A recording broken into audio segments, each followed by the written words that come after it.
বেমাৰৰ কাৰণ কি? আৰ্থিক সমস্যাবিলাকৰ কাৰণ কি? অসফলতাৰ কাৰণ কি? সৰ্বপ্ৰথমে বেমাৰবোৰৰ কাৰণ কি? দ্বিতীয় ৰাজাৱলী পুস্তকৰ প্ৰথম অধ্যায়। আহাবৰ মৃত্যুৰ পাছত মোৱাবে ইছৰাইলৰ বিৰুদ্ধে বিদ্ৰোহ আচৰণ কৰিলে। মোৱাবে ইছৰাইলৰ বিৰুদ্ধে বিদ্ৰোহ আচৰণ কৰিলে আৰু অহজীয়া চমৰীয়াত থকা নিজৰ ঘৰৰ ওপৰ কোঠালীৰ খিৰিকী দুৱাৰেদি পৰি নৰিয়া হ'ল। তাতে তেওঁ কেইজনমান দূত পঠাই দি এই কথা ক'লে, যোৱা, এই নৰিয়াত মই জিম নে নিজিম তাক ইক্ৰুনৰ দেৱতা বালজবুবৰ গুৰিত সোধাগৈ। অহজীয়া বেমাৰত পৰিল। অহজীয়া কোন আছিল? তেওঁ আহাবৰ পুত্ৰ আছিল। আহাব কোন আছিল? তেওঁ বৰ দুষ্ট বেয়া মানুহ আছিল।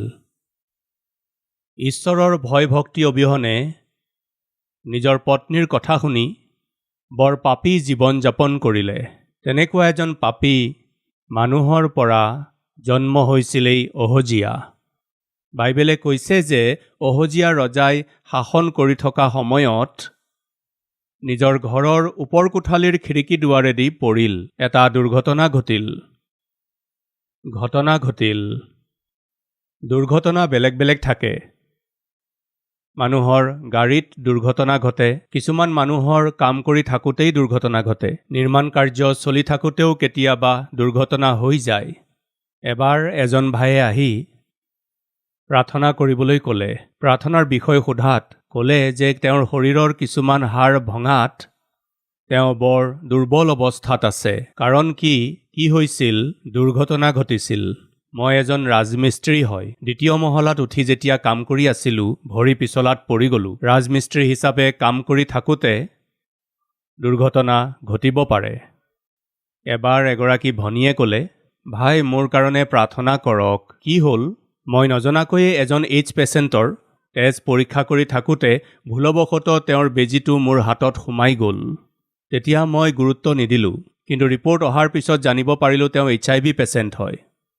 ভাই, ভুলতে এই দুৰ্ঘটনা হৈ গ'ল। য়েছ, আপুনি নাৰ্ছ হিচাপে হস্পিটালত ট্ৰিটমেণ্ট কৰি থকাৰ সময়ত, বিশেষকৈ কৰোনাৰ সময়ত, এই বিপদত ভয়ানক ৰূপে বিয়পি যোৱা মহামাৰীৰ সময়ত হস্পিটালত কাম কৰা আৰু সহায় কৰাসকল, সেৱা কৰি থকা ডক্তৰসকলৰ ক্ষেত্ৰতো দুৰ্ঘটনা ঘটে। কাম কৰি থকা নাৰ্ছসকলৰ ক্ষেত্ৰতো দুৰ্ঘটনা ঘটিছে। পথাৰত কাম কৰি থকাৰ সময়ত হঠাতে সাপে খোটাৰ কাৰণে দুৰ্ঘটনাত পৰা লোকো আছে। ভৰি পিছল খাই দুৰ্ঘটনাজনিত কুঁৱাত পৰাও লোক আছে। তাৰমানে দুৰ্ঘটনা খেতিপথাৰতো হ'ব পাৰে। দুৰ্ঘটনা কাম কৰা স্থানতো ঘটিব পাৰে। দুৰ্ঘটনা যাত্ৰা কৰি থকা সময়তো ঘটিব পাৰে। দুৰ্ঘটনা পৰিচৰ্যা কৰি থাকোঁতেও ঘটিব পাৰে। বিভিন্ন সময়ত হ'ব পাৰে। দুৰ্ঘটনা শাসন কৰি থকা লোকসকলৰ ক্ষেত্ৰতো ঘটিব পাৰে। আপুনি কামেই কৰক, সেৱা কৰক বা শাসন কৰি থাকক, নাইবা যাত্ৰা কৰি থাকক, পথাৰত থাকক, দুৰ্ঘটনা হ'ব পাৰে, ঘটিব পাৰে। সেইদিনা শাসনকৰ্তা ৰজা এজনৰ ক্ষেত্ৰত দুৰ্ঘটনা ঘটিল। সেই দুৰ্ঘটনাটোত তেওঁ খিৰিকীৰ পৰা পৰি গ'ল। দুৰ্ঘটনা ঘটিল। তেতিয়া কি হ'ল? তেওঁ সেইদৰে ওপৰৰ পৰা তললৈ পৰাত তেওঁৰ স্বাস্থ্য হানি হ'ল। এনেকুৱাইতো হয়, ওপৰৰ পৰা তললৈ পৰিলে, যাত্ৰাত দুৰ্ঘটনা ঘটিলে, পথাৰত সাপে খোট মাৰিলে, হস্পিটালত কাম কৰি থকাৰ সময়ত হ'ব পাৰে, নিৰ্মাণ কাৰ্যত হ'ব পাৰে। য'তেই নহওক, কাম কৰি থকা স্থানত দুৰ্ঘটনা ঘটিলে সাধাৰণতে শৰীৰত আঘাত পায়। আজি আপোনাৰ শৰীৰত থকা সেই বেমাৰটো, আপোনাৰ শৰীৰত থকা সেই আঘাতটো, আপোনাৰ শৰীৰত থকা সেই দুৰ্বলতাৰ কাৰণ কি হ'ব পাৰে? পৰিচৰ্যা কৰি থকাৰ সময়তেই আপুনি যদি দুৰ্ঘটনাগ্ৰস্ত হৈছে, সেই দুৰ্ঘটনাই আপোনাৰ শৰীৰটোক আপোনাক আঘাত কৰি দুৰ্বল কৰিছে যদি, আৰু আপুনি সুস্থ নহৈ বিচনাত যদি পৰি আছে, যাত্ৰা কৰোঁতে অফক'ৰ্ছ ট্ৰাক ড্ৰাইভাৰ হ'ব পাৰে, কাৰ ড্ৰাইভাৰ হ'ব পাৰে, বাছ ড্ৰাইভাৰ হ'ব পাৰে, আপুনি বাইকেৰে গৈ থাকোঁতে দুৰ্ঘটনা হ'ব পাৰে। এইদৰে যাত্ৰা কৰা সময়ত দুৰ্ঘটনা হ'ব পাৰে। ফলস্বৰূপে আপুনি আজি হস্পিটালত নাইবা ঘৰতেই যদি বিচনাত নাইবা স্বাস্থ্য পুনৰ ঘূৰাই পোৱাৰ প্ৰক্ৰিয়াত আছে, হয়তো খেতিপথাৰত কাম কৰি থাকোঁতে হোৱা দুৰ্ঘটনাৰ কাৰণে আজি আপুনি ঘৰতেই কষ্ট ভোগ কৰি আছে চাগৈ। আপুনি যোনেই নহওক, যি কাৰণতেই নহওক, বেমাৰৰ মাজেৰে গৈ আছে যদি সাধাৰণতে তাৰ কাৰণ কি? অহজীয়া বেমাৰত পৰিল। অহজীয়াই মৃত্যুৰ সৈতে যুঁজি আছিল।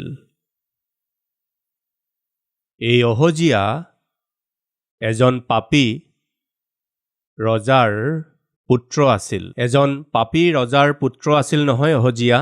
তেওঁৰ বিষয়ে কি আছে? আমি পঢ়িলে ইয়াত এইদৰে পাওঁ যে, আৰু অহজীয়া চমৰীয়াত থকা নিজৰ ঘৰৰ ওপৰ কোঠালিৰ খিৰিকী দুৱাৰেদি পৰি নৰিয়া হ'ল। তাতে তেওঁ কেইজনমান দূত পঠাই দি এই কথা ক'লে, যোৱা এই নৰিয়াত মই জিম নে নিজিম তাক ইক্ৰুণৰ দেৱতা বালজবুবৰ গুৰিত সোধাগৈ। জিম নে নিজিম, বালজবুব নামৰ দেৱতাজনৰ গুৰিলৈ গৈ সুধি আহা। তেওঁ কি কৈছে? তালৈ গৈ তোমালোকে জানি আহা যে মই জিম নে মৰিম। অনুগ্ৰহ কৰি মন কৰিব, তেওঁ কি জানিবলৈ ইচ্ছা কৰিছিলে? তেওঁ যিজনক পূজা কৰে, উপাসনা কৰে, সেৱা কৰে, সেই বালজবুব দেৱতাই মোক বচাবনে নবচায়? ইয়াত তেনেকুৱা কথা নাই। তাৰমানে তেওঁ জানিছিল যে তেওঁ যিজন দেৱতাৰ উপাসনা কৰে সেই বালজবুবে তেওঁক ৰক্ষা কৰিব নোৱাৰিব। তেওঁৰ বেমাৰৰ পৰা তেওঁক সুস্থ কৰিব নোৱাৰিব। সেই কথা তেওঁ ভালদৰে জানিছিল। আজি বহুতো লোক কষ্ট দুখৰ মাজেৰে গৈ থকাৰ সময়ত কিয় ঈশ্বৰৰ ওপৰত বিশ্বাস নকৰে? তাৰমানে তেওঁলোকে যাক বিশ্বাস কৰে তেওঁৰ ওচৰলৈ গৈ প্ৰাৰ্থনা নকৰে, নিবেদন নকৰে। ইয়াৰ কাৰণ হৈছে তেওঁলোকৰ বিশ্বাস নাই। তেওঁলোকে যাৰ উপাসনা কৰে তেওঁৰ ওপৰত তেওঁলোকৰ বিশ্বাস নাই। তাৰ কাৰণ হৈছে অতীতত তেওঁলোকে তেনেকুৱা কোনো অভিজ্ঞতা পোৱা নাই।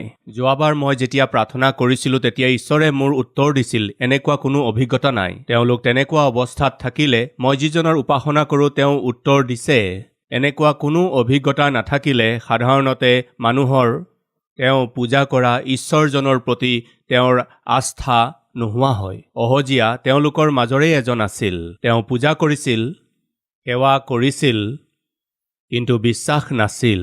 তেওঁ সেৱা কৰা আৰু পূজা কৰা সেই বালজবুব, তেওঁক সুস্থ কৰিব পৰা সেই দেৱতাই তেওঁক যে সুস্থ কৰিব তাৰ ভৰসা নাই। তেওঁক যে বিচনাৰ পৰা তুলি ধৰিব তাৰ ভৰসা নাই। তেওঁক যে সুস্থতা দিব তাৰ বিশ্বাস নাই। কিন্তু এটা ভাল খবৰ, মই যিজনৰ কথা প্ৰচাৰ কৰোঁ, প্ৰভু যীশুখ্ৰীষ্ট সুস্থ কৰিব পৰা ঈশ্বৰ।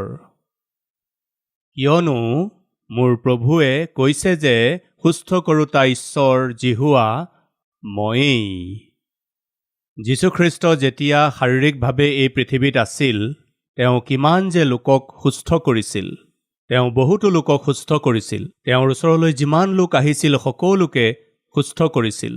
হয়তো আজি আপুনি যদি বেমাৰত কষ্ট পাই আছে তেন্তে আপোনালৈ এয়া সুখবৰ। মই যিজনৰ প্ৰচাৰ কৰিছোঁ সেই প্ৰভু, আপুনি যিজনক বিশ্বাস কৰে সেই প্ৰভু সুস্থ কৰিব পৰা ঈশ্বৰ হয়। ইমানেই নহয়, বাইবেলে কৈছে যে তেওঁৰ গাত বহা সাঁচৰ দ্বাৰাই আমি সুস্থ হলোঁ।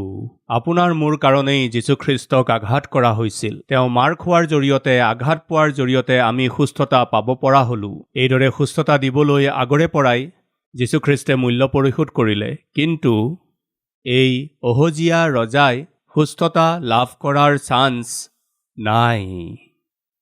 এই অহজীয়া ৰজাৰ বেমাৰটো ভাল হৈ তেওঁ পুনৰ সুস্থ হোৱাৰ সুযোগ নাই। ইয়াৰ কাৰণ হৈছে তেওঁ পূজা কৰা, উপাসনা কৰা বালজবুব নামৰ দেৱতা জীৱিত নাই। আজি সাধাৰণতে পৃথিৱীত দুটা দল আছে। এটা দল জীৱিত ঈশ্বৰৰ উপাসনা কৰা দল।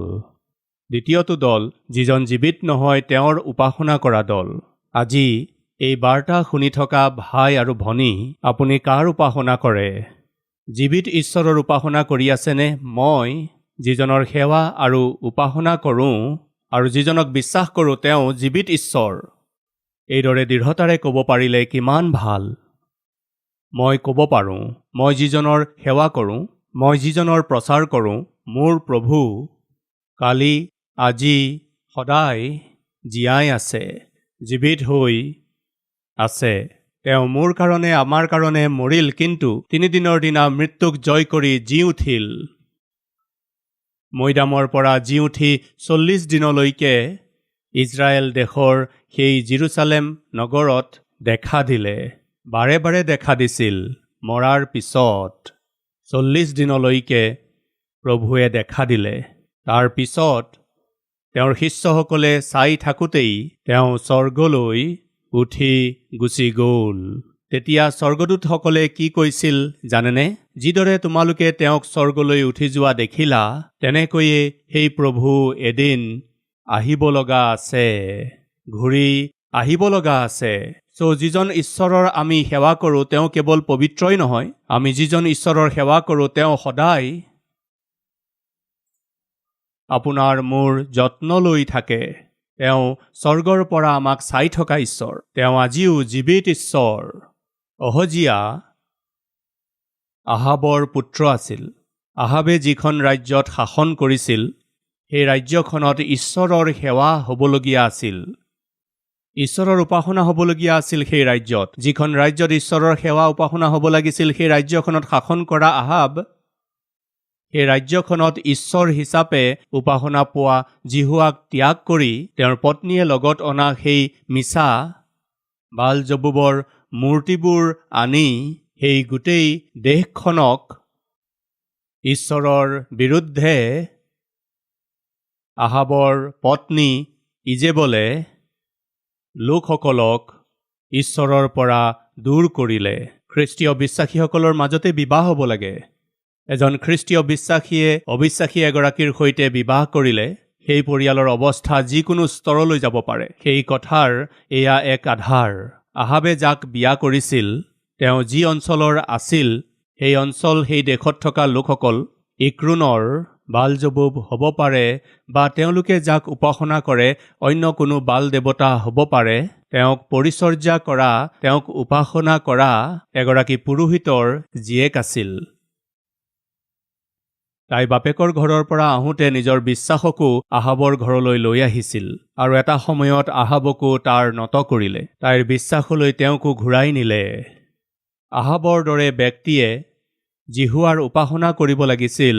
শেষত নিজৰ পত্নীৰ কথা শুনি জিহুৱাৰ উপাসনা কৰিবলৈ এৰি তেওঁৰ পত্নীয়ে যি কৈছিল আৰু মিছা ভাওবাদীসকলে কোৱা মতে তেওঁ সেই বাল-জবুবৰেই ভাৱবাণী কোৱা লোকসকলৰ ওপৰত বিশ্বাস কৰিবলৈ আৰম্ভ কৰিলে। পিতৃসকল শুনক, মাতৃসকল শুনক। অহজিয়াই ঈশ্বৰৰ আৰাধনা কৰিবলৈ কেতিয়া এৰি দিছিল? তেওঁৰ অভ্যাসেই নাছিল। সত্য ঈশ্বৰ কোন সেই কথা নাজানি, তেওঁক ৰক্ষা কৰিব পৰা জিহুৱা যে জীৱিত সেই কথা নাজানি, অন্য সংস্কৃতিৰে ভৰা মাকৰ শিক্ষা অনুসৰি অন্য সংস্কৃতিৰ অধীন হোৱা পিতৃৰ পালন পোষণৰ দ্বাৰাই ঈশ্বৰৰ দৃষ্টিত দুষ্ট জীৱন যাপন কৰি আজি বেমাৰত পৰিব লগা হ'ল। সেইদিনা পিতৃ-মাতৃয়ে কৰা একেই ভুলটো আজি পুতেকেও কৰিবলৈ গৈছে। মাতৃ-পিতৃসকল, আত্মিক বিষয়বোৰত ভুল নকৰিব। তেওঁৰ সেৱা কৰা বিষয়ত, তেওঁৰ উপাসনা কৰা বিষয়ত, তেওঁক বিশ্বাস কৰাৰ বিষয়ত, তেওঁৰ পাছে পাছে চলাৰ বিষয়ত সতৰ্ক নোহোৱাকৈ নাথাকিব। আহাবে বিবাহৰ বিষয়ত সতৰ্ক নহৈ অন্য বিশ্বাসৰ ছোৱালীক বিয়া কৰাত তাই বিয়া হৈ আহি ঘৰত জন্ম হোৱা সন্তানক ঈশ্বৰৰ পৰা আঁতৰ কৰিলে। ইমানেই নহয়, তেওঁ নিজৰ স্বামীকো জীৱন্ত ঈশ্বৰৰ পৰা দূৰ কৰিলে। সেই দেশত থকা ঈশ্বৰৰ ভক্তসকলকো ঈশ্বৰৰ পৰা দূৰ কৰিলে। এজনী স্ত্ৰী অপসংস্কৃতিৰে পৰিপূৰ্ণ ইজেবল নামৰ এগৰাকী স্ত্ৰীয়ে এখন দেশত ঈশ্বৰৰ প্ৰতি থকা ভয় আৰু ভক্তিক ধমক দিয়াৰ জৰিয়তে ভীতি প্ৰদৰ্শন কৰি সেই সকলোকে নিজৰ অধীন কৰিবলৈ চেষ্টা কৰিছিল। অহজিয়া নামৰ ৰজাজন ওপৰৰ পৰা তললৈ পৰিল। বেমাৰ হৈ তেওঁ বিচনাত পৰি থাকিল। ইয়াত আমি তেওঁক এনেকুৱা অৱস্থাত দেখিছোঁ। আচলতে ইয়াৰ কাৰণ কি?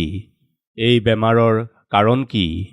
এক পৃষ্ঠা আগবাঢ়ি যাওকচোন, তাতেই উত্তৰ পাব। প্ৰথম ৰাজাৱলী পুস্তক 22 নম্বৰ অধ্যায়ৰ 51 আৰু 52 পদ। জিহুদাৰ জিহুচাফট ৰজাৰ ৰাজত্বৰ 17 বছৰত আহাবৰ পুত্ৰ অহজিয়াই চমৰীয়াত ইছৰাইলৰ ওপৰত ৰজা হৈ ইছৰাইলৰ ওপৰত 2 বছৰ ৰাজত্ব কৰিলে। তেওঁ জিহুৱাৰ সাক্ষাতে কুআচৰণ কৰিলে। তেওঁ নিজ পিতৃ-মাতৃৰ পথত আৰু নবাতৰ পুতেক জাৰবিয়ামে যিহৰ দ্বাৰাই ইছৰাইলক পাপ কৰাইছিল সেই পথত চলিলে। জিহুৱাৰ দৃষ্টিত তেওঁ বৰ দুষ্ট আছিল। তেনেকৈ মোহৰ লগাই ল'লে, কাৰণ তেওঁৰ মাতৃ আৰু পিতৃৰ চালচলনক অহজিয়াই অনুসৰণ কৰিলে।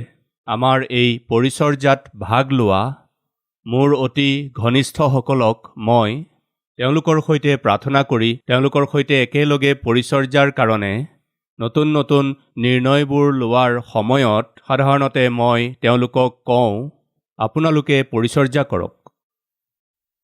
আমি এনেকুৱা সেৱা কৰিব লাগে, আমি এনেকুৱা পৰিচৰ্যা কৰিব লাগে যে কালিলৈ নিজৰ সন্তানক ক'ব পাৰিব লাগিব যে বোপা, মই যেনেকৈ প্ৰভুৰ সেৱা কৰিছোঁ তেনেকৈ তুমিও কৰিলে যথেষ্ট। মোৰ নিচিনাকৈয়ে তুমি পৰিচৰ্যা কৰিলে যথেষ্ট।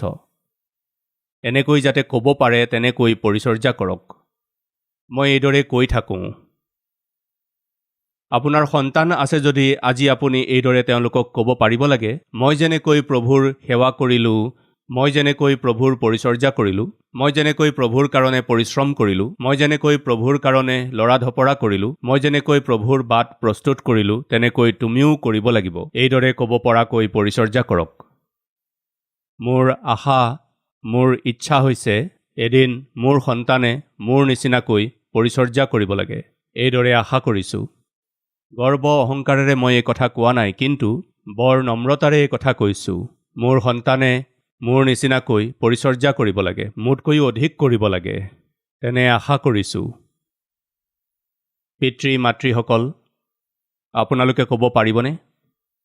মোৰ সন্তানে মোৰ নিচিনাকৈ চলিব লাগে, মোৰ সন্তান মোৰ দৰে পবিত্ৰ হৈ থাকিব লাগে, মোৰ সন্তানে মোৰ নিচিনাকৈ আচৰণ কৰিব লাগে। এইদৰে ক'ব পৰা আত্মিকতা পিতৃ মাতৃ হিচাপে আপোনাত আছেনে? আহক প্ৰাৰ্থনা কৰোঁ।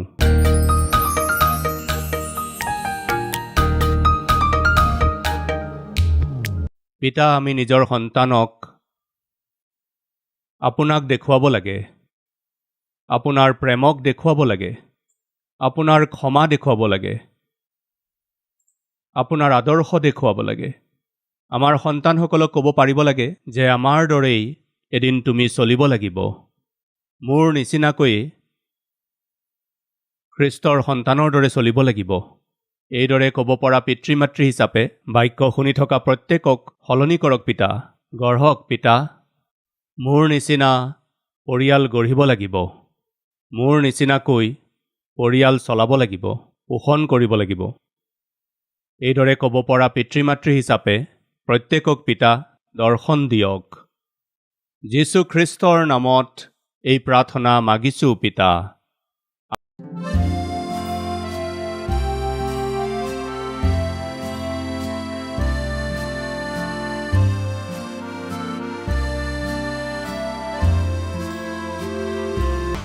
हमारा address Calvary, post box number 30, Kukatpally, Hyderabad 72।